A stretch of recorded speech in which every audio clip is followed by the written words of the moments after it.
Il y a quelques semaines, j'étais à Paris. C'était pas mon anniversaire. Je sors de la maison. J'arrive à l'église. Mes protocoles savent. Je vais laver les mains. Je vais laver les mains. Quand je sors avant d'entrer dans la salle, tout le monde crie surprise. Oh, c'est quoi? Oh, papa, c'est à toi. Je regarde comme ça. Range Rover. Il dit, ah bon? On appelle ça la faveur des hommes. Quand j'étais ici, je cherchais le visa. En plein Covid-19. Une femme vient et dit, mais prophète, tous les gens de ta génération vont en Europe. Toi, tu vas pas en Europe. Je dis, ah, pardon. J'avais déjà essayé au Burundi. Avoir le visa pour la Belgique. On m'avait refusé. Et on m'avait cacheté mon passeport. 7 ans et plus. Je voyais les gens partir. Je n'allais nulle part. Elle m'a dit, ah bon? Elle dit, est-ce que je peux t'aider? J'ai dit, tu peux le faire. Covid-19. Tu sais, le jour où j'ai voyagé, j'étais à la cité du fleuve. Il faisait chaud, il n'y avait pas de courant. Et mon téléphone était low bat. Dis à ton voisin, charge ton téléphone. Le jour que Dieu va te chatouiller, tu ne sauras pas. Il faisait chaud. Ma chambre, les vitres de ma chambre donnaient à là où le soleil était. Il faisait chaud. C'était un mardi. Je dors un peu. 16 heures. Je vois un message qui entre. Je regarde avec un œil. On m'envoie la photo. Ma photo avec visa Schengen. Je dis quoi? Et on envoie un deuxième message. Le visa. On me dit, préparez-vous prophète, voyager ce soir. J'ai dit, je vais prêcher. Bon, j'ai dit, mon Seigneur, dès que tu es en train de me tenter, pour voir si je t'aime vraiment. Bon, je vais aller prêcher. Je prêchais et j'ai préparé l'église. Quelques responsables. J'ai dit, le prophète Kainos clôture la prière. J'ai filé vers l'aéroport.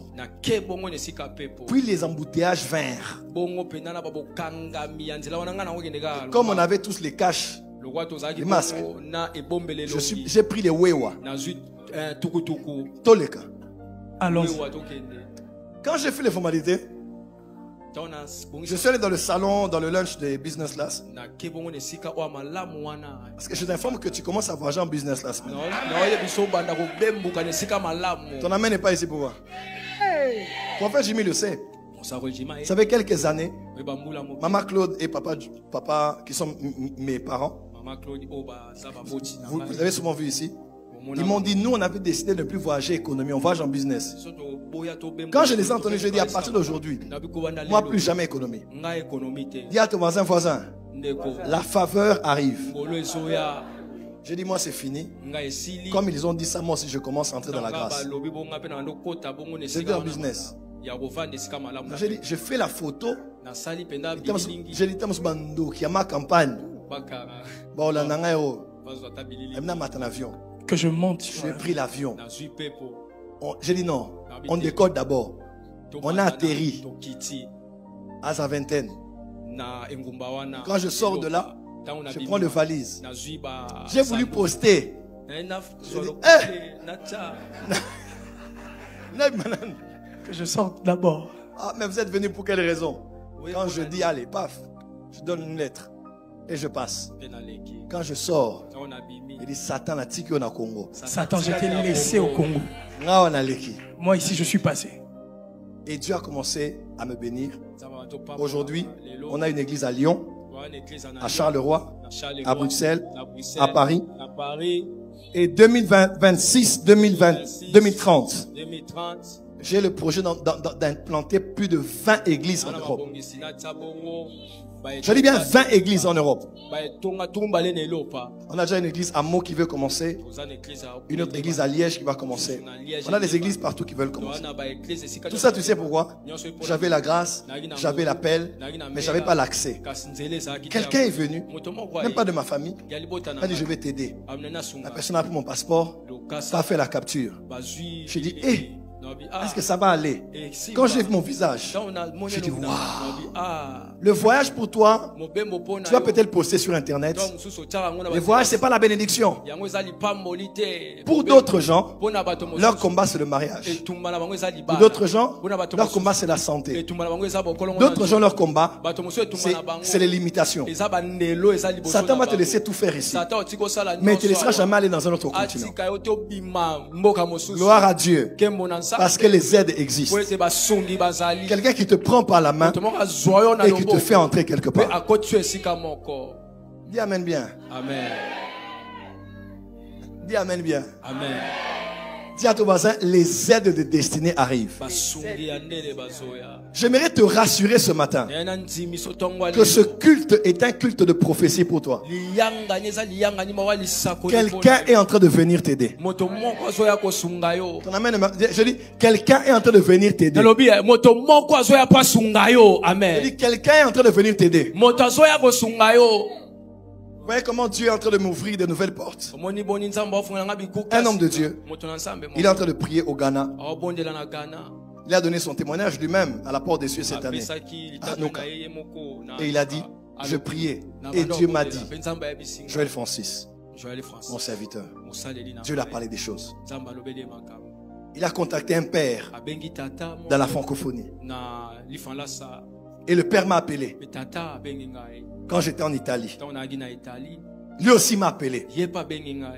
Aujourd'hui, quand je vois Dieu ouvrir d'autres portes, je me dis waouh, Dieu est fidèle. Je n'ai jamais demandé à cette personne, mais Dieu peut entrer dans le cœur de quelqu'un pour toi.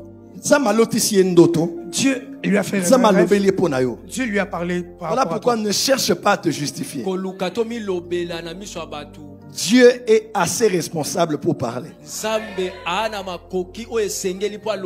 sais, la Côte d'Ivoire était bloquée pour moi pendant plusieurs années. La dernière fois que j'étais à Abidjan, on m'avait bloqué. On m'a refoulé, moi, maman, le photographe, tout le monde. On a dit, tu es interdit d'entrer en Côte d'Ivoire. Pourtant, la Côte d'Ivoire, c'est mon pays.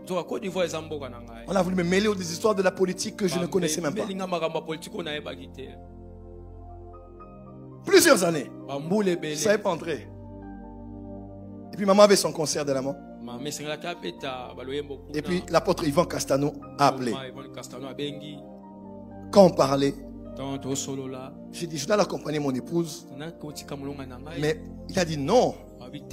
Il m'a mis en conférence avec l'apôtre Sanogo. Et il a dit, Joël, c'est notre frère. Il dit, tu dois l'aider. On doit tout faire. Il doit entrer en Côte d'Ivoire. Et j'ai dit, Seigneur. Et les appels ont commencé à passer. Quand je suis entré dans le VVIP de l'aéroport. Je suis entré dans la gloire après être sorti dans l'humiliation.